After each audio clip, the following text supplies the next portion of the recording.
This is the lesson 2 of the modular lessons. We will be able to change from lesson 1 to lesson 2 and back to lesson 1 during this exercise. And I can do that at random times during the exercise depending on what I want the student to be able to work on at the moment. This part of this lesson 2 is done at a different distance. This is advanced lunge distance. The first exercise was done at lunge distance. So now he's going to be a step farther back. We're going to be working on pre-planned attacks. We're not into partially planned attacks yet. That comes later on. In the pre-planned attacks, he knows, once he gets the opening, he knows exactly what he's going to do. He knows the deception he's going to make. He knows where he's going to hit. So this allows him to be efficient in the action. It has obvious drawbacks in that if he doesn't get the response that he's planning on, then he's in a mess. But we'll worry about that in a separate lesson. For right now, we're going to make sure that he's able to do these. Now, we do these with a little bit of, we do these pre-planned attacks with a variation in that I give him a cue to launch the pre-planned action, but the cue is not just a random cue. The cue is one that would give him a high probability of being able to execute the pre-planned attack depending on the position that I give, in which I move myself in order to give the cue. For an example, if I let my blade drift low into the inside, he's going to launch an attack straight at my 6, and from here, really the only defense I can rationally make is to come up to a 6, which allows him to make the hit. Now, theoretically, I could, of course, come over to various other possibilities, but those are slow as Christmas, and it's not likely it's going to happen. If my blade drifts out here, I'm likely to do a 4-6 windshield wiper. Theoretically, of course, from here I could do various other things, circle parries from there. But again, they're really slow, and if he launches and surprises me with it, I'm more likely just going to do a 4-6. Same thing, if my blade drifts over high, he can come underneath, then I'm going to answer with an 8. Now, he should be able to deliver these hits before I can launch a second parry. If he's on his horse correctly and he's keeping distance correctly, he should be able to hit me before the second parry could happen, except in the case of the 4-6, because 4-6s are really fast, much faster than any kind of circle action, and that gives him gives me a chance to make the 4-6, but that's also the easiest thing in the world for him to disengage. So here we go. Now we're going to start with just a moment of the lunge distance drill, just to let him warm up and get his feet working right. His front foot should be headed to my back toe when we're doing this exercise. He should have his weight, at least half his weight on his back leg. His back knee needs to be down and compressed so that he can get power into the action. Okay.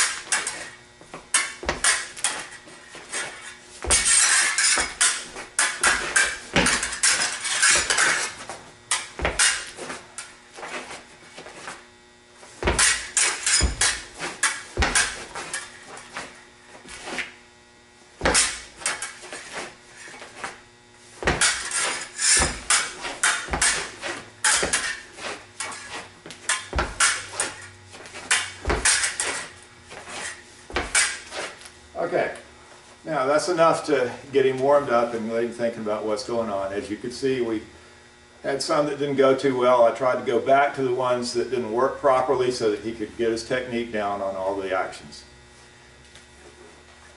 Now, this is where we address the advanced lunge part. Now, I can get there a couple of ways. We can just either start the exercise at advanced lunge distance, or I can do a quick step backward, in which case he's going to understand that that's what we're doing. He's done this before. So from here,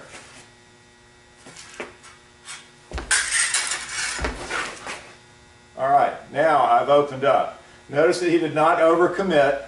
He didn't try to get there when there was nothing there. He stopped and came back on guard and ready to go. Now we're at advanced lunge distance.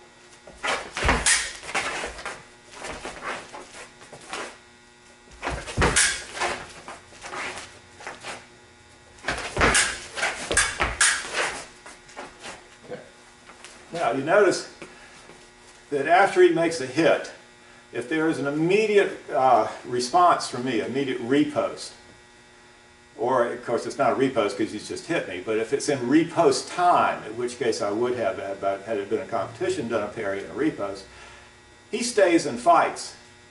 He picks up the repost and hits me with a counter repost.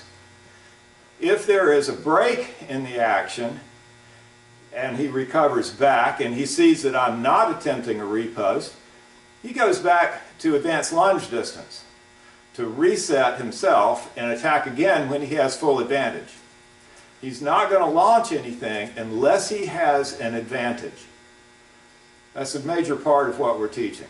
So watch it carefully now. He'll stay in and fight as long as I'm making him fight with a repost. We might exchange 2 or 3 counter reposts, but as soon as he sees that I'm late on making a repost, he'll break distance and go back to advanced lunge distance.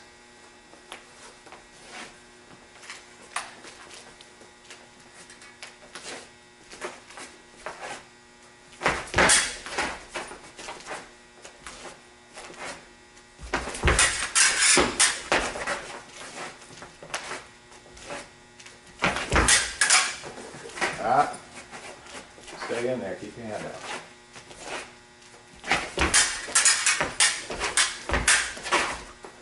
That's what we're at.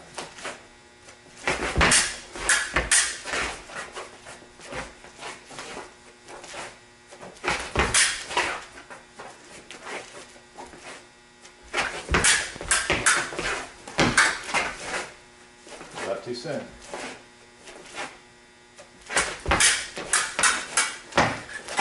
Keep your hand and sit.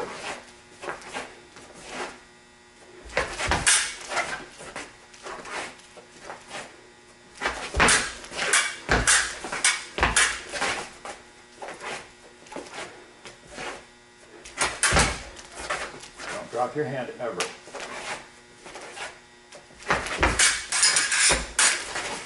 Okay. Now, during those actions, you saw that sometimes he got them right, sometimes he didn't. Sometimes he would break a little too soon, sometimes he wouldn't. But the main problem with all of that was that when we had the exercise fall apart, he dropped his hand and stood there. That's never allowed. No matter what happens in the exercise, the student should always return to guard, always ready to fight. The student never decides that, oh, well, I messed that up, drop his hand and walk back to where he was. No, that won't do. You can't do that in a competition. If you've messed up an action in a competition, you have to stay there and fight as best you can. So the student should always recover back on guard, under control, in balance, and make the best of the situation. Whether it's screwed up or not, okay, that's, you know, things happen. That's the way it is in competition, or everybody would be a world champion.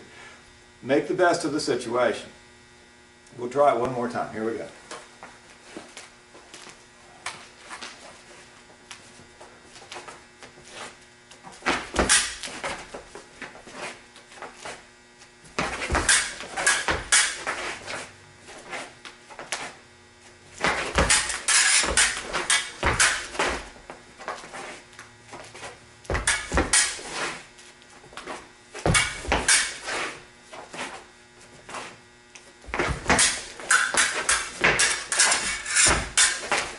Okay, there you are. That's how it should look. Notice that I launched some attacks without warning during the middle of the exercise. When that happens, his job is to take an immediate parry and repost while I'm still at long distance. If he misses the first one, then he still has time to do a second parry. That'll come in a later lesson, not in this one.